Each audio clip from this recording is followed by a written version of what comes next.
नमस्कार मित्रांनो, मराठी माणूस प्रदीप. पुण्यामध्ये एक घटना घडली होती. काही दिवसांपूर्वी आपण सगळ्यांनी पाहिलं असेल की ते भाजपाचे आमदार टिळेकर आहेत, त्यांचे जे मामा आहेत ते मामा सतीश वाघ यांचं अपहरण झालं. मग पोलीस त्याच्यातून अनेक शोध घेऊ लागले, सगळ्या गोष्टी करू लागले. काही सापडे ना, पोलिसांना देखील कळेना की ज्याला मारलंय नक्की कुणी, कशासाठी मारलंय, कोणत्या वादातून मारलंय. कारण आमदाराच्या मामांनाच जर अशा काही गोष्टी होत असतील आणि लोक जर या थराला जात असतील तर मग अनेक ठिकाणी प्रश्नचिन्ह उभी करण्यात आली. अनेक माध्यमातून अनेक सगळ्या गोष्टींमधून पोलिसांवरती असो किंवा सगळ्या आपल्या एकंदरीत पोलीस यंत्रणेवरती सर्वांनी प्रश्नचिन्ह उपस्थित केले. पण त्या सगळ्या गोष्टीचा आता उलगडा झालाय. ती गोष्ट मी तुम्हाला सांगतो ना की काय झालं, कसं झालं. पण सगळ्यात महत्वाचा प्रश्न पहिला मला पडला तो म्हणजे आपला समाज नक्की कोणत्या दिशेने चाललाय, आम्ही नक्की काय करतोय. आम्ही फक्त जातीत भांडतोय, आम्ही फक्त धर्म करत बसतोय की आम्ही आमची संस्कृती किंवा आम्ही आमच्या मुलांवरती, आमच्या समाजावरती करणारे संस्कार किंवा समाजाकडून घेणारे संस्कार या सगळ्या गोष्टींकडे पण लक्ष देतोय की फक्त एवढंच करत बसतोय.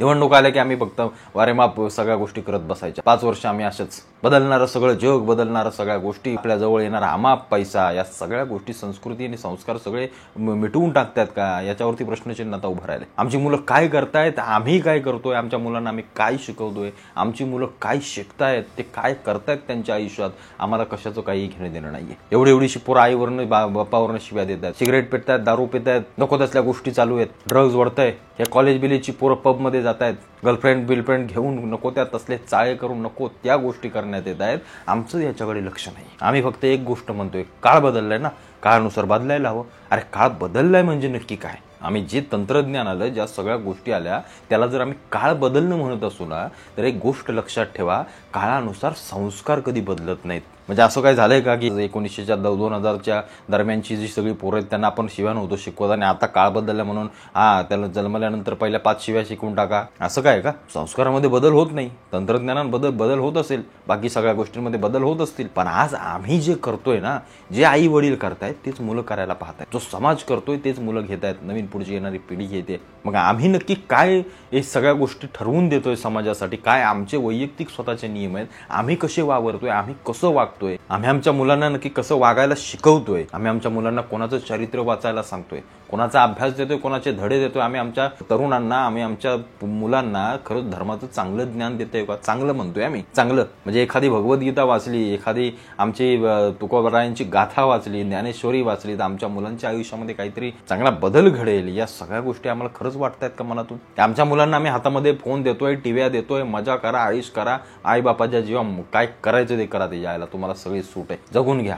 हीच जी काही पुण्यातली घटना घडली, जे सतीश वाघ आहेत, त्या सतीश वाघांच्या बायकोनेच त्यांचा काटा काढला, त्यांना मारायला लावलं. कशासाठी मारायला लावलं? तर जेही कोणी ती मोहिनी वाघ नावाची त्यांची पत्नी आहे, त्या पत्नीचा जो मुलगा आहे, त्या मुलाचा मित्र जो 32 वर्षाचा आहे, त्याच्यासोबत ह्याच्या आईचा अफेअर. ही बाई 48 वर्षाची, तो मुलगा 32 वर्षाचा.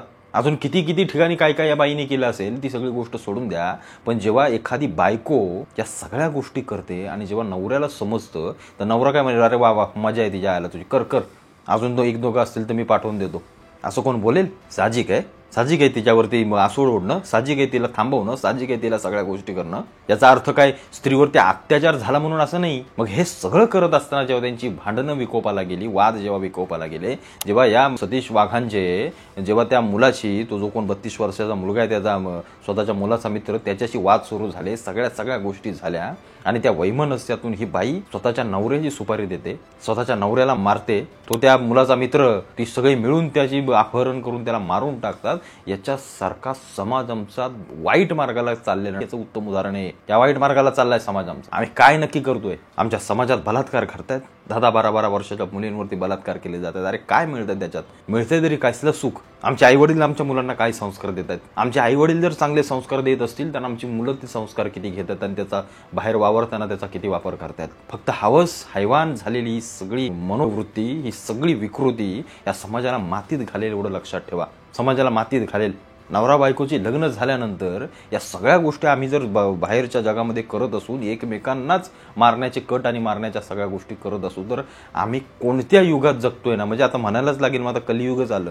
इतके वाह्यात आणि अक्षरशः सामाजिक वृत्तीला काळीमा फासणारी ही घटना अत्यंत निर्दयी, म्हणजे त्याच्याबद्दल बोलू देखील नाही आणि पुढच्या पिढ्यांना सांगू देखील नाही. आमची मुलं ज्या सोशल मीडियावरती सगळ्या गोष्टी पाहतायत ना, ही 10-12 वर्षाची पोरं ती काय पाहताय त्याचा विचार करा जरा. तुम्ही त्याला कसलं व्यसन लावताय. 10 मार्क कमी पडू द्या, पण आयुष्यात त्याला चांगले विचार त्याच्या मनामध्ये रुजले पाहिजेत, चांगल्या लोकांची चरित्र त्यांनी वाचली पाहिजेत, चांगले संस्कार तुम्ही त्याच्यावरती खळवले पाहिजेत. भले 10 रुपये आयुष्यात कमवेल, नाही हो द्या त्याला मोठा, पण आयुष्यात माणूस म्हणून त्याला जगवायची ताकद ठेवाने ते शिकवा स्वतःला. आणि तुम्ही आई वडील असताना, तुम्ही आई वडील म्हणून तुमची काय जबाबदारी आहेत ह्या जरा लक्षामध्ये ठेवा. नुसता पैसा देणं आणि मुलांना फक्त शिकवणं आणि त्यांना वारेमाप सगळ्या गोष्टी करू देणं याची गोष्ट आईबाब होत नाही. जिजाऊंनी दिलेलं शिक्षण हे छत्रपतींना जगण्याची प्रेरणा देत होतं, हे लक्षात ठेवा. फक्त पैसा दिला की कोणी मोठं होत नाही.